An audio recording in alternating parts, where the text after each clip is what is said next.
మొత్తం 95.8 ఎకరాలని సేకరించారు. అయితే ఈ ఏషియన్ ఇన్ఫ్రాస్ట్రక్చర్ ఇన్వెస్ట్మెంట్ ద్వారా 148 కోట్లతో ఈ ప్రాజెక్ట్ రావటం వల్ల ఆ ల్యాండ్ని మళ్ళా రిటర్న్ ఇచ్చేశారు అధ్యక్ష, ఎక్కడైతే ల్యాండ్ అక్విజిషన్ చేశారు దానికి. అందువల్ల ప్రస్తుతం ఏదైతే ఏషియన్ ఇన్ఫ్రాస్ట్రక్చర్ ఇన్వెస్ట్మెంట్ ద్వారా ప్రాజెక్టు జరుగుతుందో దానికి ఇంతవరకు 6,09,00,000 ఖర్చు పెట్టారు. అయితే ఆ ప్రాజెక్టు వారు చెప్పినట్టుగా గత ప్రభుత్వం ఏషియన్ ఇన్ఫ్రాస్ట్రక్చర్ ఇన్వెస్ట్మెంట్ ద్వారా ఏదైతే ప్రాజెక్టుని టేకప్ చేశారో దానికి అనుకున్న సమయానికి అనుకున్నంత వేగంతో చేయలేదు.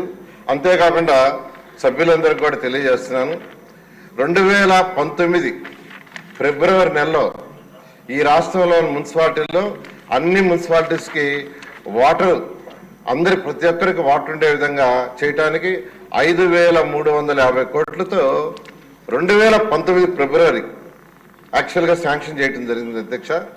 అయితే 70% ఆ బ్యాంకు లోన్ ద్వారా వస్తుంది. రాష్ట్ర ప్రభుత్వం 30% పెట్టాలా. ఫస్ట్ ఇన్స్టాల్మెంట్ వాళ్ళు ఇచ్చారు.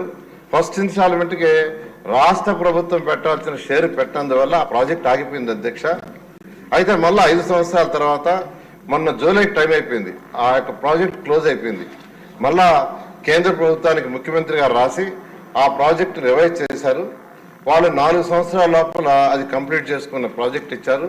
కాబట్టి ఆ ప్రాజెక్టుని వేగవంతం చేసి యాక్చువల్గా ఏదైతే ఈ రాష్ట్రంలో ఉన్న మున్సిపాలిటీస్ అన్ని వాటర్ సరఫరా అవుతున్నాయో ఆ ప్రాజెక్టు ద్వారా ఆ వాటర్ ఏదైతే సరఫరా లేకుండా చేయడం జరుగుతుంది అధ్యక్ష.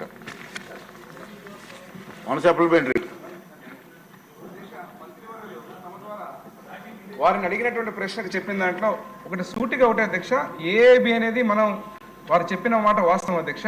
కానీ అక్కడ ఉన్నటువంటి ఏదైతే మెటీరియల్ పైప్ లైన్స్ అవన్నీ కూడా